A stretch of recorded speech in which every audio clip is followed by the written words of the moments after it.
Videndal. Il est docteur en études cinématographiques et chargé d'enseignement à l'Université de Lille, nord de France.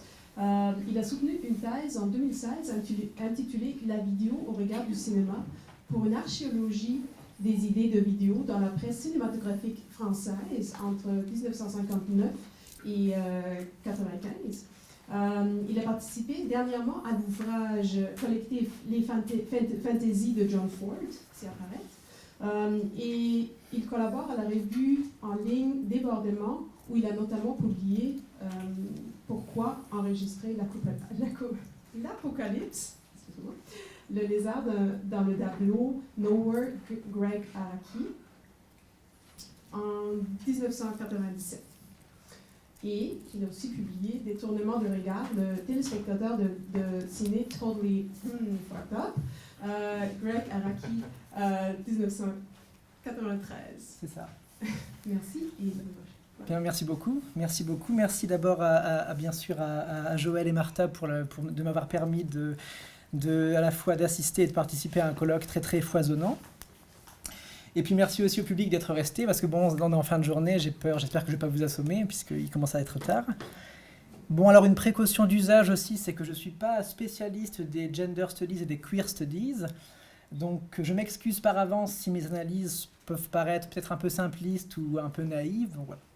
Éventuellement, on pourra les complexifier ensemble, juste après. Alors, je me chronomètre, donc je commence. Alors, Greg Araki est associé au début des années 90 à ce que la critique B. Ruby Rich a appelé le nouveau cinéma queer, qui réunissait des cinéastes comme Todd Haynes, Gus Van Sant, Derek Jarman, articulant chacun la représentation des minorités sexuelles à des questions d'expérimentation formelle, dans un contexte marqué par la crise du sida. Or, cette expérimentation, chez Araki, passe, entre autres choses, par un mélange entre différents régimes d'images, et notamment entre des images argentiques et des images vidéo bien souvent diffusées sur un petit écran. La vidéo, et plus spécifiquement la télévision, a donc très rapidement occupé une place importante dans le travail du cinéaste, une place que nous proposons ici d'interroger. Désolé, quand je suis nerveux, je me dessèche un peu, donc je vais boire un petit peu. Pardon. Alors cette communication essaiera de décrire de manière diachronique deux attitudes adoptées par Araki envers la télévision, deux stratégies, on pourrait dire, marquées chacune par la volonté de rendre sa visibilité aux minorités sexuelles. Si la notion de queer a pu faire l'objet d'une interprétation souple, nous en retiendrons ici l'acception de Teresa de Lauretis dans la revue Differences, que Sam Boursier synthétise comme ceci. Donc le terme queer permet de prendre ses distances par rapport à toute identité qui devient hégémonique et monolithique, ou essentialiste et naturalisante. Enfin, d'un point de vue de méthode, nous nous situons à la fois sur le terrain d'une histoire des rapports entre cinéma et télévision, et sur celui, bien sûr, de l'analyse des représentations genrées. Alors nous allons aborder une première stratégie en nous intéressant à deux films appartenant à ce qu'Araki a nommé la Teen Apocalypse Trilogy, à savoir Totally Fucked Up de 1993 et Nowhere de 1997. Quatrième long métrage d'Araki, Totally Fucked Up, réalisé sans budget et dans un style guérilla, nous présente un groupe de 6 amis, 4 gays et 2 lesbiennes, vivant à Los Angeles au début des années 90. Le film, selon Araki, est né du désir de représenter d'une manière authentique la communauté des ados queer, ignorée à la fois par les médias mainstream et par les médias gays. L'un des personnages, Steven, étudiant en cinéma, réalise lui-même un documentaire vidéo dont nous apercevons quelques segments dans le film et tient un discours comparable. C'est en quelque sorte le porte-voix du cinéaste. Selon les mots de son réalisateur, Totally Fucked Up explore les problèmes auxquels sont confrontés les jeunes homos à l'époque, on est en 93, à savoir le sida, l'aliénation, le suicide, la drogue, la violence, et plus accessoirement, quoique, le fait de ne pas avoir de rencard un samedi soir. Araki précise encore que d'un point de vue formel, l'éclatement du récit et les adresses directes à la caméra sont aussi radicales que dans la nouvelle vague française ou que sur MTV, suggérant au passage que la chaîne musicale MTV aurait pillé la nouvelle vague, c'est-à-dire aurait repris de manière assez connue, aurait repris ce qu'elle avait de transgressif. Totally Fucked Up est également désigné comme un hommage au film masculin-féminin de 1966 de Jean-Luc Godard, dont Araki est un admirateur. Alors la référence à MTV est significative, puisque le film entretient avec la télévision un rapport d'analogie formelle que nous allons détailler quelque peu. Tout d'abord, comme son modèle godardien, le film est traversé par une série de mentions écrites, des mentions qui proposent des commentaires sur les situations que vivent les personnages. Si de telles inscriptions témoignent d'une instance d'énonciation derrière laquelle se devine bien sûr le réalisateur, il faut également noter que plusieurs d'entre elles parodient les coupures publicitaires qui scandent les programmes télévisés.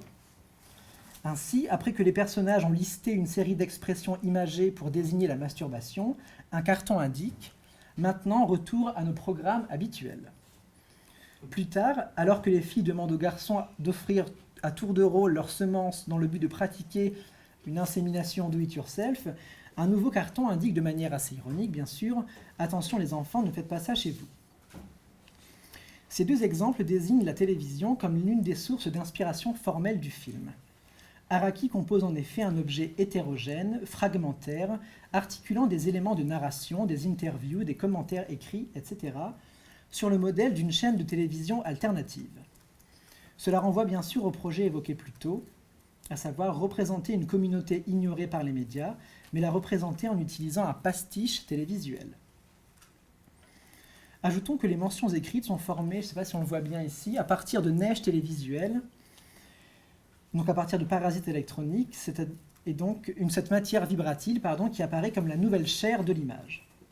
L'éclatement du récit n'est pas sans évoquer, enfin, la pratique ordinaire du zapping, puisque les fragments présentés aux spectateurs les fragments présentés aux spectateurs sont ainsi comme autant d'arrêts provisoires sur tel ou tel programme télévisé. De manière emblématique, l'un des personnages, Tommy, sera montré en pleine session de zapping, explicitant par là même le principe esthétique du film. Alors je ne sais pas si c'est très... Non, c'est assez sombre. Donc cette place centrale donnée à la télévision est en accord avec les pratiques culturelles adolescentes de l'époque. Comme le spectateur peut le constater, la télévision est au cœur de la vie des personnages qui apparaissent régulièrement dans une posture de téléspectateur, les yeux rivés au petit écran. L'une des deux filles déclare d'ailleurs, interrogée sur l'amour, qu'il devrait quand même y avoir dans la vie des gens autre chose que la télé, ce qui est bien sûr une manière de pointer l'omniprésence du petit écran. Alors le film Totally Fucked Up met en jeu la notion de queer à différents niveaux. Si le film de Godard auquel Araki rend hommage témoignait jusque dans son titre d'une distinction claire entre masculin et féminin, le binarisme est ici évacué au profit d'une confusion, d'un trouble touchant la plupart des personnages et résultant d'un décalage entre leurs aspirations, leurs désirs et leur orientation sexuelle supposée. On peut traduire en effet Totally Fucked Up ici par complètement paumé. Par exemple, Andy, l'un des personnages principaux, aime les garçons mais estime qu'il pourrait tout aussi coucher avec des filles. Il dit d'ailleurs qu'elles sont douces et jolies. De même, Patricia veut élever un enfant mais a horreur des organes génitaux masculins. Le titre du film met donc à mal, on le constate, l'assignation rigide d'une identité sexuelle, ce qui justifie la désignation queer au sens où la notion revêt précisément l'idée d'une transgression des catégories fixées. Pour rappel, je répète, Andy est gay mais est aussi attiré par les filles, Patricia est lesbienne mais voudrait aussi être une mère. Mais la notion de queer joue également, pensons-nous, au niveau esthétique, dans la mesure où le film oscille constamment entre des catégories opposées.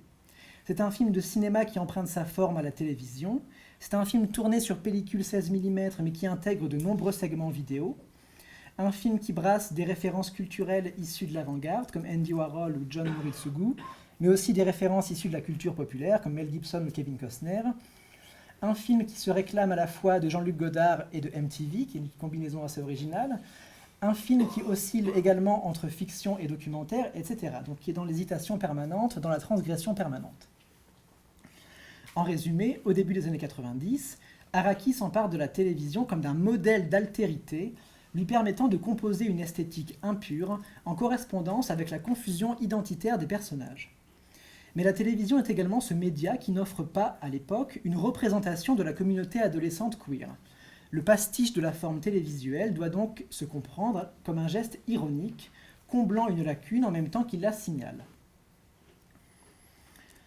4 ans plus tard, Araki fera un autre usage de la télévision avec le film Nowhere de 1997.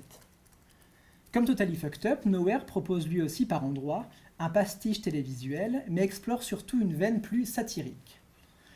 Décrit par le distributeur Fine Line Features comme un épisode de Beverly Hills sous acide, le film mobilise une somme impressionnante de personnages, des adolescents pour la plupart, essentiellement intéressés par le sexe. Mais surtout, Araki a choisi à contre-emploi des acteurs et actrices issus de séries télévisées américaines à succès, comme par exemple à droite Shannon Doherty qui joue à l'époque dans Beverly Hills.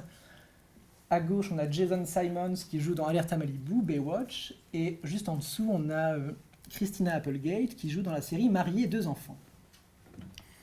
Le casting place donc déjà la télévision au centre du film.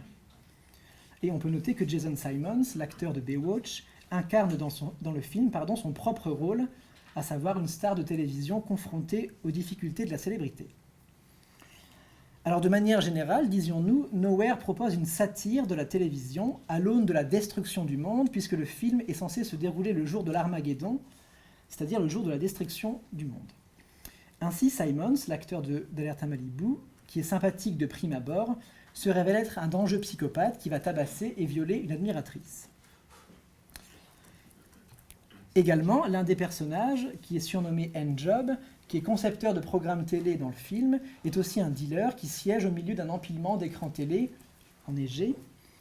Avec bien sûr le jeu de mots entre la neige télévisuelle et la neige qu'il sniffe. Alors cela désigne évidemment, bien sûr, de manière assez transparente, la télévision comme une source d'addiction. Et enfin, Araki va intégrer des images télévisées qui ont un effet dévastateur sur les personnages qui les consomment, puisqu'on voit ici Bart, un héroïnomane, et puis Egg, qui a été victime d'un viol, regardant tous deux le même télévangéliste qui les encourage à croire. D'ailleurs, le maître mot est répété comme une incantation, « We believe, we believe, we believe ». Or, nous allons découvrir plus tard que les deux personnages se sont suicidés juste après avoir vu le programme télévisé. En bref, donc, dans ce film, la télévision fabrique des psychopathes, elle crée de l'addiction, elle tire parti de la détresse adolescente, et elle mène au suicide. Rien que ça. Alors, à la différence de Totally Fucked Up, qui faisait résonner le fond et la forme, c'est pour ça que j'avais parlé éventuellement d'une transposition esthétique du queer, ici, Nowhere met surtout en jeu la notion de queer au niveau des personnages et de leur comportement. Le personnage principal, Dark, en effet, est amoureux de Mel, mais cette dernière souhaite profiter de sa jeunesse et coucher avec d'autres personnes, à la fois hommes et femmes. Donc, si Dark rêve d'un amour exclusif, Mel est plutôt favorable au polyamour. Mais, contre toute attente, à la fin du film, le jeune homme déclare sa flamme à un camarade de classe, Montgomery. Les choses, a priori, sont donc plus complexes qu'elles n'y paraissent de prime abord. Autre exemple, cette fois du côté des pratiques, on a un personnage qui s'appelle Elvis dans le film, qui est l'archétype du mâle dominant, athlétique et agressif, qui demandera de façon assez inattendue à la douce Alyssa de lui gifler énergiquement les fesses pendant leurs ébats. Donc ici, ce qui est intéressant, c'est qu'on voit une mobilisation des pratiques SM comme déconstruction des identités sociales, ça reviendra par la suite. Alors, sous un tel éclairage, bien sûr, la référence à Beverly Hills ne manque pas d'ironie, puisqu'une série comme Beverly Hills, produite par la Fox, est structurée par une hétérosexualité obligatoire, a en effet donné peu de visibilité aux personnages gays et a fortiori aux personnages queer, ou bien en les pathologisant, comme le personnage de Jimmy, par exemple, dans la saison numéro 7, qui est atteint du sida et qui sera rapidement terrassé par la maladie en quelques épisodes. La référence permet donc ici à nouveau de pointer ironiquement un défaut de représentation. Nowhere est donc en quelque sorte la face cachée de la télévision en 1997, son refoulé, tant du point de vue de ses effets sur les téléspectateurs que de ses objets de représentation. Cette première attitude repose sur une distinction assez nette entre cinéma et télévision. Le cinéma d'Araki offre une visibilité aux minorités sexuelles, à la différence de la télévision pourtant omniprésente dans la vie des jeunes. Le cinéma permet donc de poser un regard critique sur le petit écran.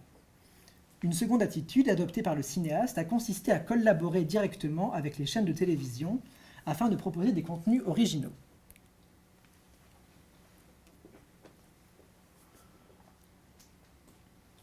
En effet, après avoir terminé sa trilogie de l'apocalypse adolescente, Gregg Araki réalise pour la chaîne MTV le pilote d'une série intitulée This is How the World Ends. Malheureusement, la chaîne revoit le budget initial puis annule finalement le projet. Araki revient alors au cinéma et réalise plusieurs longs métrages, comme notamment Mysterious Skin ou Smiley Face, ou dernièrement White Bird in a Blizzard.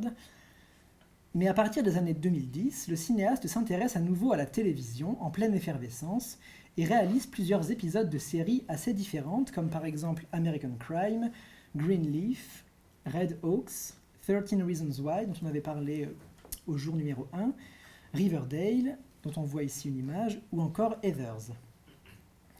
Araki a évoqué ces différentes expériences comme relevant d'une phase d'apprentissage nécessaire pour monter le projet de sa propre série, dont la première saison a été diffusée très récemment, une série qui s'appelle Now Apocalypse, on y reviendra tout à l'heure. Engagé sur des séries parfois très différentes les unes des autres, Araki a dû adopter pour chacune d'elles un style se conformant aux exigences, notamment esthétiques, fixées par les showrunners. On retrouve cependant dans la plupart des épisodes des thèmes qui lui sont familiers et qui ont d'ailleurs certainement motivé le choix des producteurs. Ces thèmes, en effet, soulèvent à différents niveaux un questionnement sur l'identité sexuelle, et plus précisément sur l'identité sexuelle des adolescents. Alors on prendra un exemple, donc pour des questions de temps, l'épisode numéro 11 de la deuxième saison de Riverdale, intitulé The Wrestler.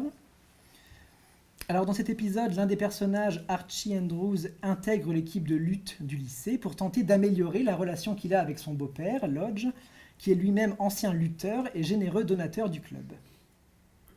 Mais lors de sa première journée de lutte, Archie est vaincu à plusieurs reprises sous les yeux de son beau-père. Plus tard, alors que le jeune homme accompagne à la guitare sa petite amie, Lodge les rejoint et provoque Archie en lui disant qu'il était d'abord inquiet de le savoir seul avec sa fille, mais bon, depuis qu'il l'a vu lutter, il est relativement serein. De manière ironique, donc, Lodge remet en cause l'orientation sexuelle d'Archie. Un tel commentaire suppose que les compétences sportives du jeune homme conditionneraient un certain type de masculinité qui lui-même supposerait une orientation sexuelle.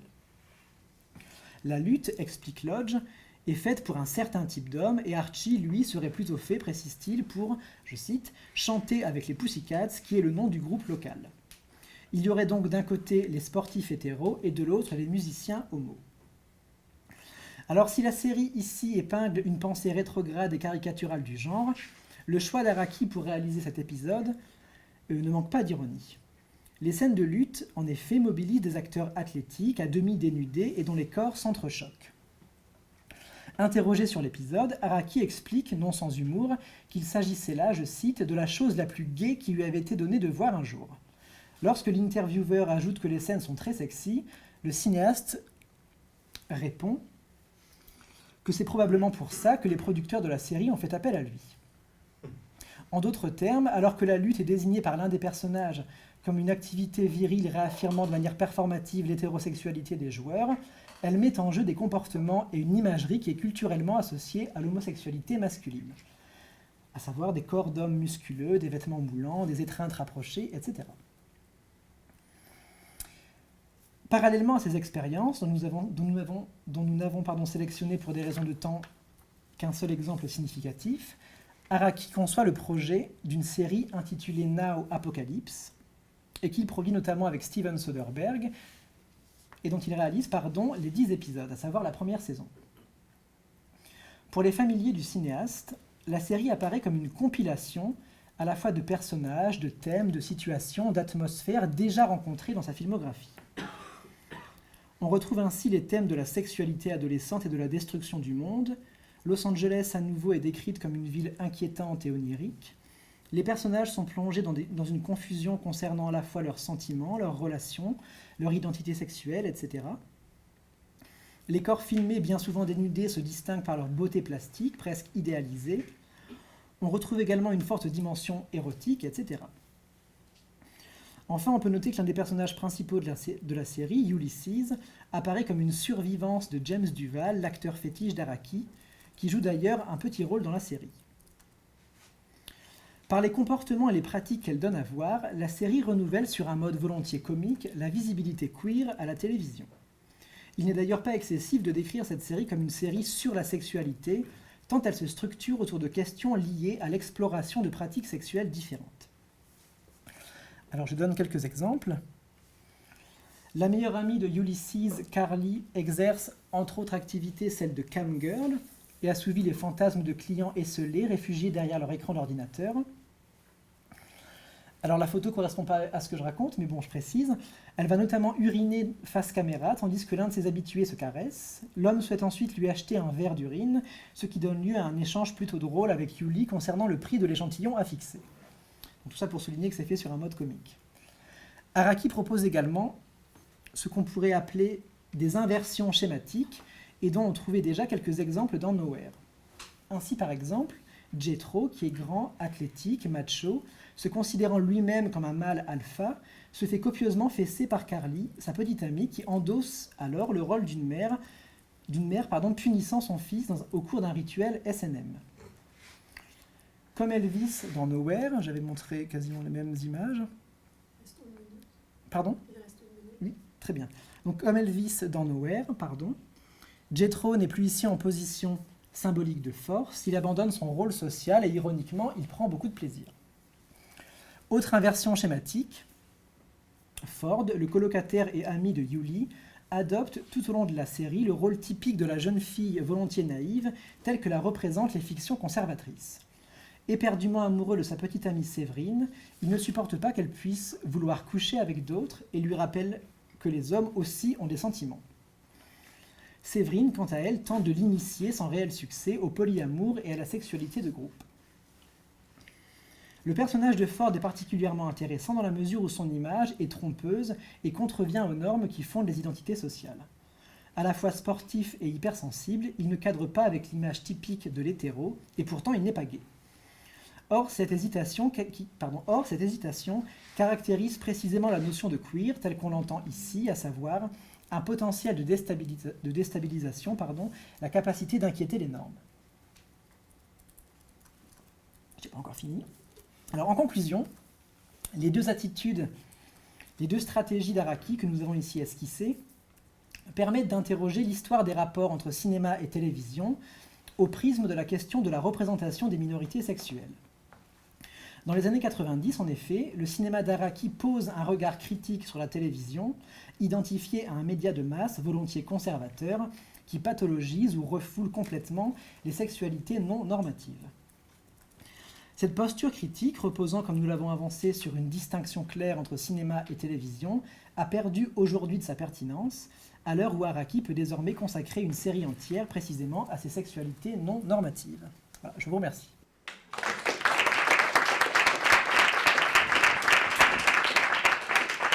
Merci beaucoup. Question.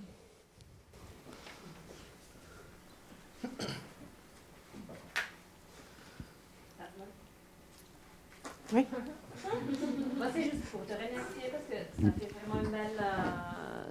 Tu ramènes vraiment plein d'éléments, la multiplicité, la polyphonie. Tu n'as pas exactement utilisé ce terme, mais ça recoupe énormément avec plein de préoccupations qu'on a vues pendant les 2 jours, en ramenant le cinéma quand même aussi comme média qui va fonctionner avec la télévision, comme tu l'as montré. Donc, merci. On en parlera plus tard, mais j'ai pas une question. De rien, mais ce que je craignais un peu, c'est en 20 minutes d'être un petit peu trop schématique.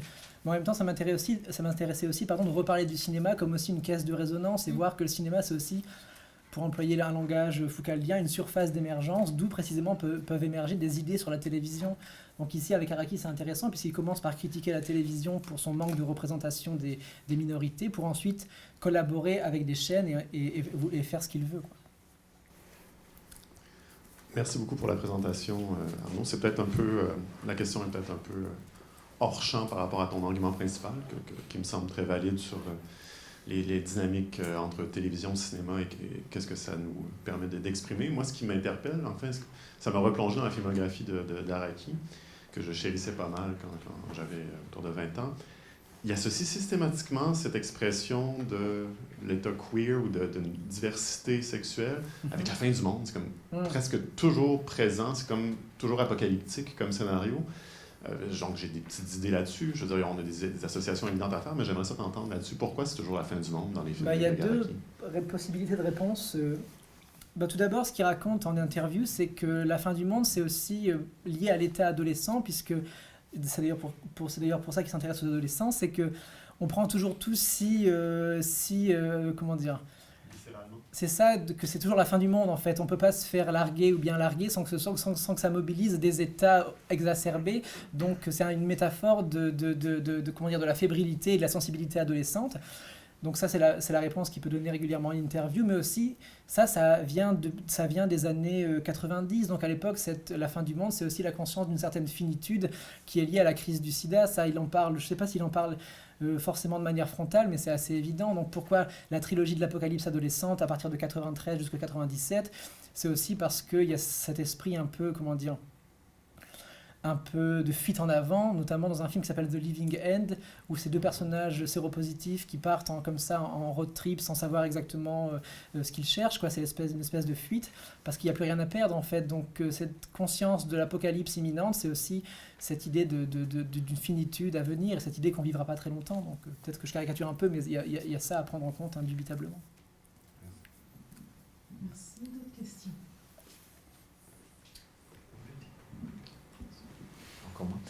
Pas besoin de savoir beaucoup de choses sur la théorie queer pour faire une excellente présentation. Félicitations. Il y a un petit truc que j'ai raté, c'est quand tu disais que le cinéma portait un regard critique sur la télévision. J'avoue que ça m'a attrapé, j'ai un petit peu switché à ce moment-là. Est-ce que tu pourrais résumer l'argument très rapidement? De manière très simple, c'est lorsque Araki utilise le cinéma pour pointer une lacune de représentation au niveau de la télévision. Par exemple, lorsqu'il emploie des acteurs, une actrice de Beverly Hills ou d'autres séries en 97, c'est aussi pour dire pour mettre en lumière le fait que la télévision ne fait pas précisément ce qu'il fait. Donc l'idée d'employer à contre-emploi des acteurs qui proviennent de ces séries-là, télé, qui sont comme ça régis par une hétérosexualité obligatoire, et de les employer dans un film comme Nowhere, c'est aussi pour montrer précisément, je ne sais pas si j'ai le terme exact, mais par contre-emploi, par réaction, que la télévision ne fait pas ça. Et puis aussi pour Totally Fucked Up, s'il emploie un langage qui est issu à mon sens de la télévision, c'est aussi, comme je le disais, pour le pastiche, sert à la fois de combler une lacune, mais en même temps de pointer une lacune. Si le cinéma utilise le langage de la télévision à l'époque pour montrer la communauté queer, c'est pour dire à la fois, regardez, la télévision ne fait pas ça, mais le cinéma, un certain cinéma underground peut le faire. Donc, mais voilà, mais c'est marrant de voir à quelle échelle de sa filmographie, quel a été son regard sur la télévision. D'abord un regard très critique pour dire oui, la télévision, les médias mainstream ne montrent pas ce que moi je montre, et ensuite essayer d'utiliser la télévision pour, avec son dernier show Now Apocalypse, pour montrer des sexualités alternatives, des sexualités minoritaires, mais grâce à la télévision, où là pour le coup la différence entre cinéma et télévision elle est plus vraiment pertinente, elle s'est un peu diluée, quoi. Merci. Question ici. Oui, alors, tout d'abord, merci. Excellente présentation. Je trouvais intéressant, justement, en fait, donc, c'est un commentaire, mais qui va mener à une question. Donc, quand vous parliez, justement, dans les années 90, donc, cette logique-là, finalement, de se réapproprier aussi, finalement, des acteurs de la télévision pour montrer les lacunes, montrer, finalement, cette diversité-là que la télévision ne montrait pas. Et là, comme vous dites, maintenant, il travaille au sein même de la télévision. Mais en fait, ce que je trouve intéressant, c'est que, comme vous dites, il a commencé par faire un peu ses preuves, donc s'essayer aux médias, notamment avec des séries comme Riverdale, comme 13 Reasons Why, pour ensuite faire sa propre série. Et là, ça m'amenait à la question, c'est la distinction entre cinéma et télévision ne tient peut-être plus, mais il y a des distinctions à faire aussi au sein même du média télévisuel, puisqu'il me semble quand même intéressant de constater qu'il a commencé par travailler sur des séries, notamment pour un network, pour aussi une plateforme comme Netflix qui, quand même, vise un très grand nombre d'abonnés, pour ensuite décider de créer sa série à lui sur une chaîne du câble premium. Et en ce sens-là, c'est intéressant parce qu'on se dit... En fait, il me semble difficile de concevoir qu'une série comme Now Apocalypse aurait pu, par exemple, trouver sa place même sur une plateforme comme celle de Netflix. Et je me demandais, en fait, donc ça m'amène à ma question, est-ce que Gregg Araki est-ce qu'il a réfléchi à cette importance-là, justement, d'un créneau, d'un certain type de télévision, un certain type d'identité télévisuelle sur la capacité même de créer une série comme celle-là, qui en fait aussi me semble illustrer aussi, encore une fois, les lacunes de la télévision qui, oui, essaie de plus en plus de montrer la diversité, le vécu des minorités sexuelles, mais peut jamais aller aussi loin, par exemple dans Riverdale, que ce que lui a pu faire ensuite sur une chaîne câblée. Alors d'après ce que j'ai lu, j'ignore si frontalement il s'est posé la question, comment dire, en tout cas il l'évoque pas en interview. Après c'est vrai que c'est une question que je me suis posée, puisque lui, il y a une interview sur un site qui s'appelle Vulture, où il raconte que précisément il a travaillé pour Riverdale en sachant que c'était un show mainstream et que lui il n'est pas du tout avec son Now Apocalypse sur Stars, il n'est pas du tout dans le mainstream, donc il a quand même conscience de ces différentes modes de visibilité. Après, moi ce qui m'a intéressé, c'est de me poser la question de savoir ce qui restait d'Araki lorsqu'il doit travailler pour une série comme American Crime ou bien pour Riverdale. Et mis à part, le fait qu'on peut voir quand même certains thèmes circuler, des thèmes qui sont liés à l'adolescence, des thèmes qui sont liés aux troubles de l'identification sexuelle, etc. C'est vrai qu'on a parfois un peu de mal à savoir ce qui reste de son style, mais dans l'interview que je citais, ce qui est intéressant, c'est qu'on lui pose la question de ce qu'on appelle le queer baiting, c'est ça, le fait d'éventuellement de tourner certaines scènes qui pourraient appâter un public queer, qui pourrait ensuite s'agréger au public déjà existant. Et lui, a priori, il n'est pas du tout critique, à vrai dire, il est assez pragmatique, quoi. Donc il pense qu'il n'est même pas du tout sûr pourquoi on l'a appelé pour Riverdale, donc il suppose que c'est pour rendre cette affrontation masculine assez sexy. Donc je pense qu'il sait tout ça, il sait que c'est que les séries un petit peu mainstream sont un peu racoleuses pour un certain type de public queer, de manière un peu intéressée, comme cette pratique du queer baiting. Et lui a choisi quelque chose qu'il n'aurait pas pu faire nécessairement s'il voulait se conformer aux exigences un petit peu des showrunners. Donc je tourne un petit peu autour de l'idée, mais je pense que évidemment c'est deux modes de visibilité différents, c'est deux économies de production différentes également. Et oui, je pense qu'il a conscience que ce qu'il fait là, il n'aurait pas pu le faire à l'intérieur d'un épisode, dans une série. Mais j'ai pas assez d'informations pour mettre en perspective davantage, donc merci pour la question. Merci beaucoup.